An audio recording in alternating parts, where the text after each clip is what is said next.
Look at a map of the Earth, and you are mostly looking at water. The oceans cover over 70% of our planet's surface.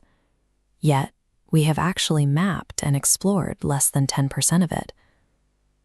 That leaves a massive, lightless void right beneath us. And the deeper we drop our cameras and sensors into that blackness, the more we realize the things hiding down there are genuinely unsettling. Over the last few decades, researchers have logged a very specific sequence of deep-sea anomalies.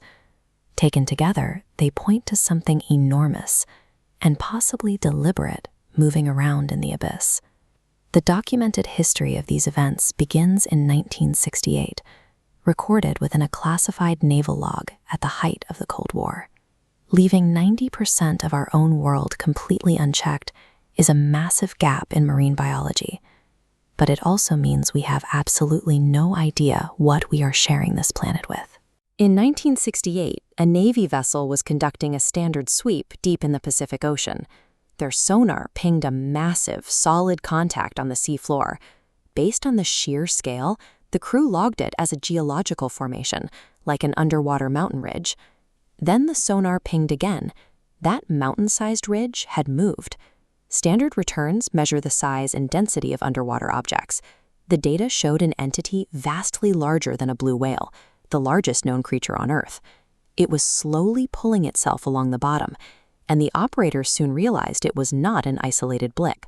Multiple secondary contacts appeared, all matching the same massive proportions, moving in perfect synchronization through the pitch-black abyssal zone. Because the acoustic signatures matched 0 known biological or geological profiles, the military command locked the data down. The logs were immediately classified. The Navy had successfully tracked a group of enormous shifting masses. But their best technology completely failed to tell them what those masses actually were. Nearly 30 years later, in 1997, the ocean offered up a different kind of evidence. Underwater microphones, originally designed to listen for submarines, captured a strange, ultra-low frequency noise deep in the Pacific. This map of the Pacific illustrates just how incredibly loud this sound was. It carried enough acoustic energy to register clearly on sensors across 5,000 kilometers of ocean. Researchers called it the bloop. Because the frequency profile bore a striking resemblance to the noises made by marine animals, the initial scientific hypothesis was terrifying. It sounded exactly like a biological call, scaled up for an organism of impossible size. Eventually, an official explanation was released. Seismologists concluded that the bloop was an icequake, the violent, explosive sound of a massive Antarctic ice shelf cracking and breaking off into the sea. But several acousticians remained skeptical.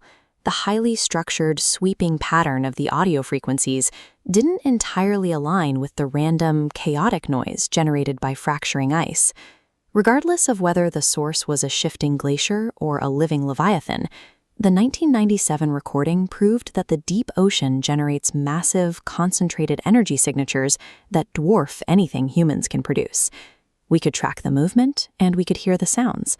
The next step was trying to get actual eyes on the seafloor using ROVs.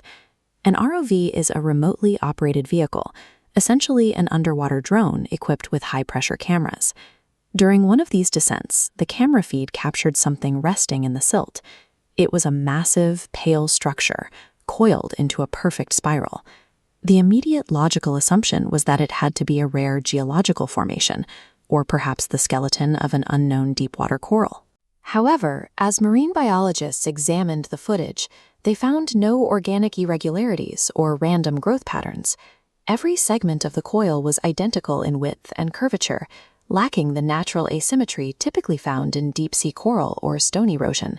Finding rigid, repeating geometry in an environment this hostile forces a reassessment of what can actually be organized at these depths.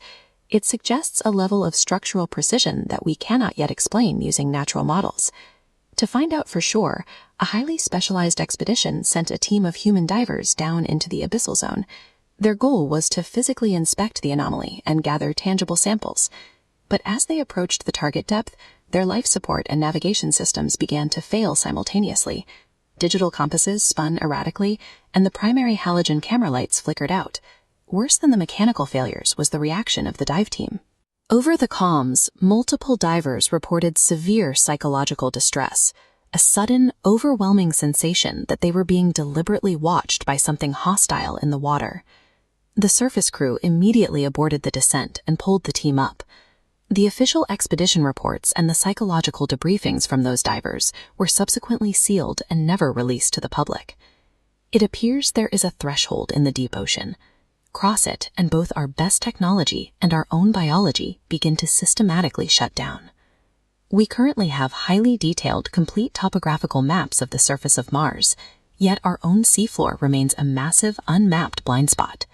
We are left to look at the scattered data, the impossible sonar tracks, the deafening acoustic energy, and the symmetrical architecture, and ask what we are really dealing with. Are these extreme natural phenomena, undiscovered biological giants, or structures deliberately hidden from us? The most unsettling part is that whatever is generating these anomalies hasn't gone anywhere. It is still entirely active, fully submerged, and waiting in the dark right now.